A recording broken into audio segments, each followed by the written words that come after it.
So we're going to start off by doing some cat-cow stretches. So, familiar with these? So we're going to do 12, that's 2, 3, 4, 5, 6, 7, 8,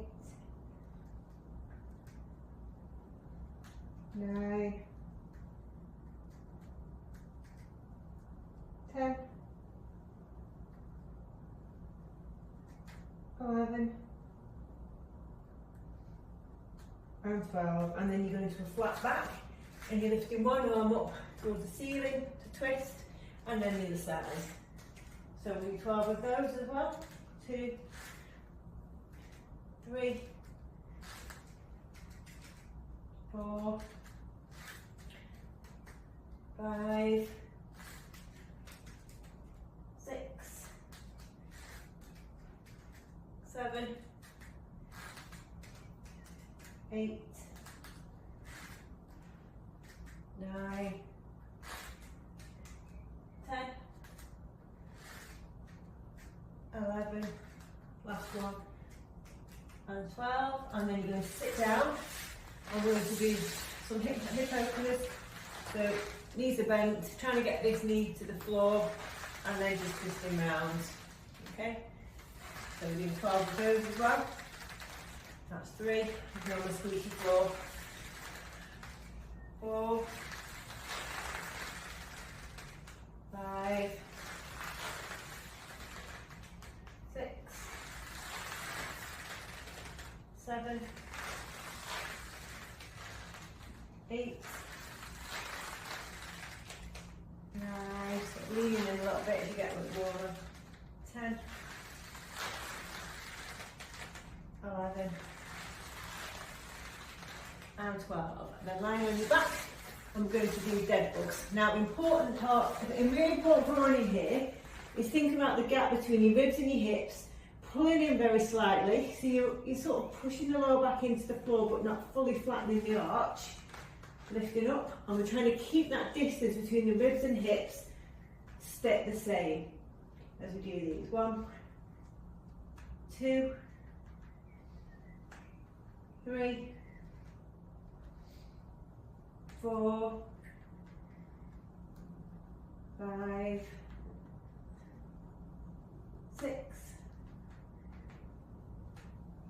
7, 8, really check in with your core, make sure nothing's moving. 9, push into the floor a little bit if you need to reactivate them. 11, last one, and 12, and then rest. And then we're going to do glute bridge marches. So we're pushing up into this position, locking out in your core, making sure there's no arch in your back when your ribs flowing, you're pulling your ribs in so your core's engaged again. Your glutes should be doing all the work to lift you up. If you feel anything in your lower back, focus on your glutes and get them working harder, because if you can feel the back's lifting it. Or the back's involved, I should say. So you're going to stay in this position and you're raising one leg up.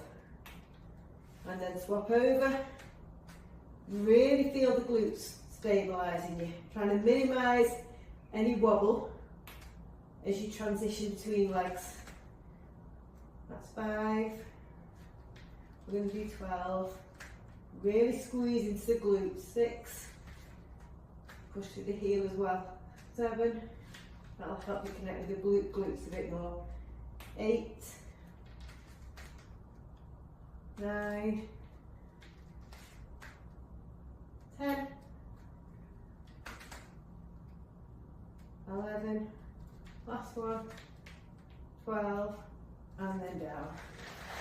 So you're going to grab a band, and you do want to be holding on to something, and the band is going around your ankles, And you're going to bring your band in sweeping circles around. Looks like my leg's a bit bent on that video, but I'm trying not to bend my leg. So I want to feel solid through the standing leg and not sink into the hip, and then just do this nice big circle. So I've got big sweeping rotational movement through one leg, and trying to, you'll feel something in that standing leg as well. And you want to feel strong and tall through the hip on that side. If the band starts to work its way up, just let it drop. Again, it's for some reason it just works up its way up to my legs. So I've got no idea on the number there, but we want to be doing 12. Okay, so we'll swap round and do the other leg. 1, 2, 3. And you notice if one standing leg feels stronger than the other, because that's very common. 4. And we're trying to match the weaker leg to the stronger leg. 5, 6, 7, 8, 9, 10, 11, and 12, and then rest. So now we're going to do some hip flexor activation. So you're going to have this foot stand on on one band, bending forward from your ankles as same as when you're running. So you can stand like that on a wall. I'm just standing forward so you can see. You can stand slightly in like this, and then you're bringing one knee up with the band. Yeah? Driving up, feel that glute tighten here, and lifting up with the opposite knee. 3, 12 on each side. 4, tight as you can with the resistance. 5, 6, keep core engaged, no movement through the core. 7, 8, 9, 10, 11, and 12. Step on the band with the other foot, swap over. 1, 2, 3, 4. Engage that glute on the other leg. 5, 6, 7. So we're working into the hip at the front. 8,